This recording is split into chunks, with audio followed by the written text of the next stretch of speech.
Good day. My name is Phil Taylor. I'm here at the Harpswell Community Television Studios. We're here with Ellen Glew. If you don't know Ellen, this is an opportunity to get to know her. Ellen's a candidate for the Select Board here in Harpswell, and she'll tell you a little bit about herself and her thoughts and ideas for the town. Ellen? Thank you, Phil. I want to thank Harpswell Community TV for giving me this opportunity to introduce myself to my fellow citizens. Again, my name is Ellen Glew, G-L-E-W, sticks with you, and I am not very well known, so I really appreciate a chance to share myself with you ahead of the vote, which will be on March 14th. So I am a semi-retired resident of Harpswell. I grew up in Massachusetts, in Framingham, Mass., one of 6 children in a family of very modest means, but highly motivated children.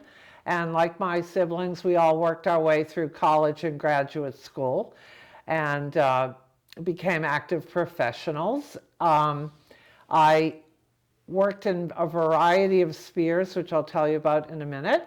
But I also raised 2 wonderful daughters on my own as a single mom, which makes me a survivor. And I moved here full-time 5 years ago and have recently, post-COVID, become much more engaged in the community. I am a long line of Mainers, actually, even though I'm from away. I have 2 grandfathers who grew up in Norway, Maine, and Calais, Maine. I think that's why I have always felt such a very strong connection. And about 25, 30 years ago, I came with my then husband to find property and find a toehold so I could live in Maine full-time eventually, which I'm now doing. We came across Harpswell. I was absolutely overwhelmed by its physical beauty, but also by the character of the town. It isn't touristy. Yes, we have a lot of tourists in the summer, but it is a real working community and with a sense of community. I've always felt that people take care of each other here. And that is a character about this town, along with its fishing industry as well, that I'd like to preserve and help move forward with by retaining the historic character of the town. I'm running for Select Board because I feel that even though we've had great leadership and the town is doing well, we have some challenges, and I believe we need greater inclusion in our decision making. I feel I will bring that. I've always been an open communicator. I believe in doing a lot of research before I make a decision and hearing all kinds of opinions, differing opinions. They may be very differing, but that's part of the evaluation process that we need in order to make good decisions. I tend to also be fairly strategic and believe in the value of research, and that would be reflected in my method of governance. Since COVID, I've become very engaged in the community as a volunteer. I work with the Harpswell Anchor to do some of their back office work, their mailings, deliver the papers to locations, and also promote and help them at their community events. I've been with Midcoast Hunger Prevention Program for several years. I work there 3 days a week doing various activities like quality control, distribution of the food, etc. I am a new member to the Harpswell Housing Trust, and I've been a long supporter of the Land Trust because I believe in shoreline access, but I also am very passionate about providing housing opportunity for people who have a real need to be here. Either they work here, or they grew up here, or they have family here. And I believe there are ways that as a nonprofit, the trust will be able to provide solutions to the town for that.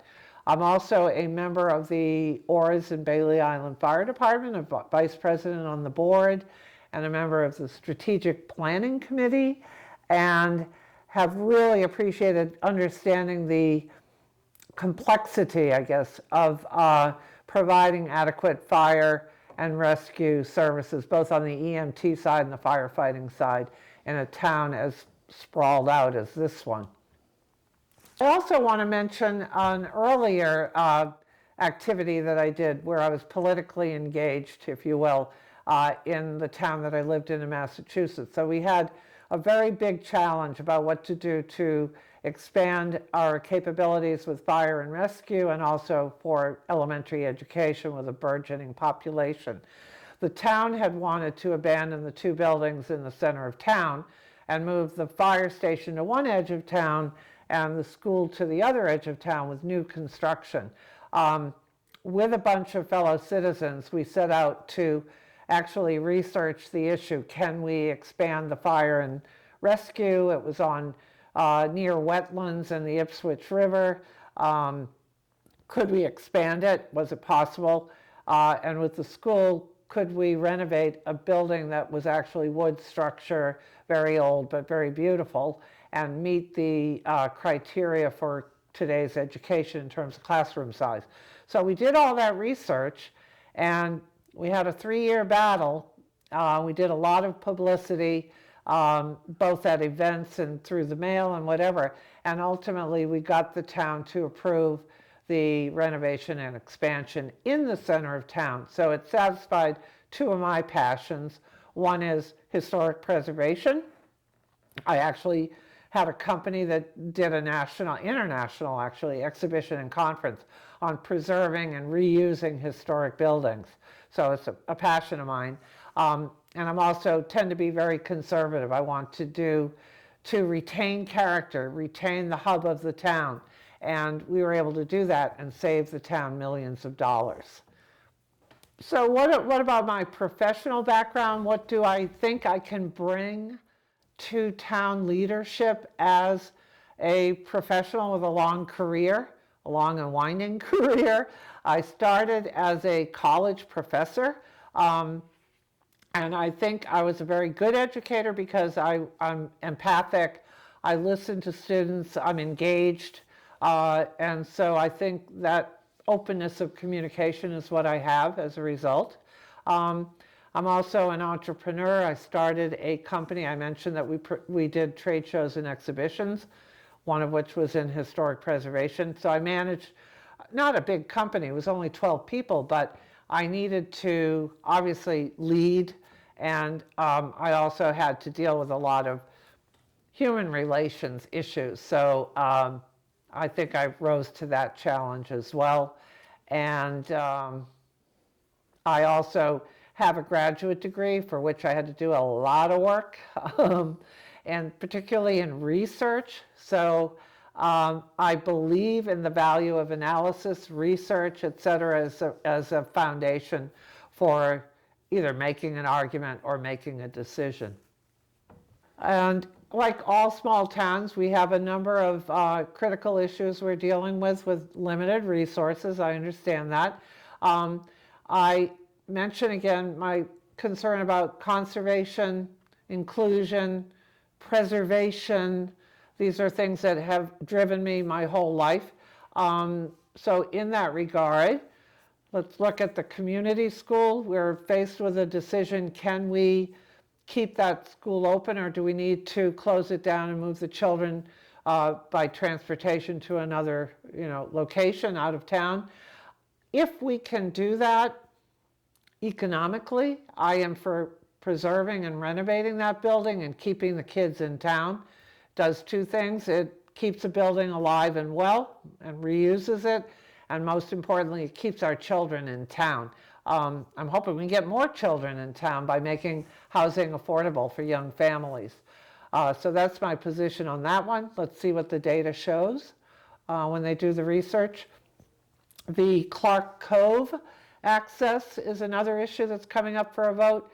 I believe we should allow shoreline access to the public by making Clark Cove available and accessible, creating footpaths to it, creating enough parking for people who are trying to drive there. And yes, we do need to respect the rights of the abutters, so that will have to be carefully put in place by ordinance. I am for continuing to support our fishing industry. I have an idea about that might work. I have shoreline and I have a cove that's very abundant or fruitful for clammers. And I've talked to clammers recently who have come to my property and said, don't go through the woods and fall down a cliff. Go through my property, access the water through my dock and ramp and float.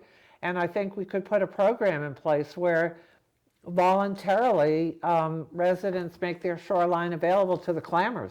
They have a tough time getting at the water. And as long as we curtail any possible liability on the part of the property owner, that should work, I think.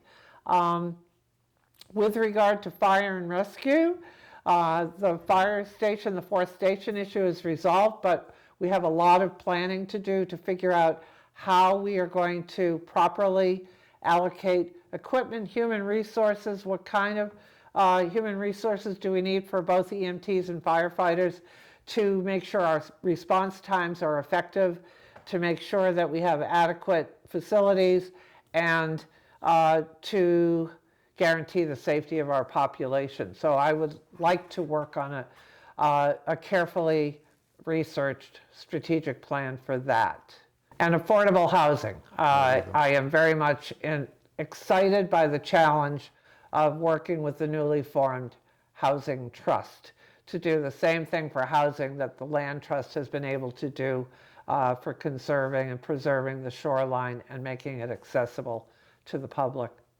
I thank you all for watching today. If you're watching before February 7th, I am doing a meet and greet at the Orr's Island Schoolhouse, which is on Route 24, 2 to 4 in the afternoon, day before Super Bowl. Come on out, come and meet me, and refreshments will be served by my campaign manager, who's a really good cook. So please do come and see me. I also hope you will come to town meeting. I sure plan on being there. And it's also voting day, so you can also vote in the local elections on that day at the community school on Route 24. Please exercise your right to vote. We all got to get out and vote. Democracy in practice. Thank you for listening to me. I look forward to meeting many of you in the coming weeks. Thank you.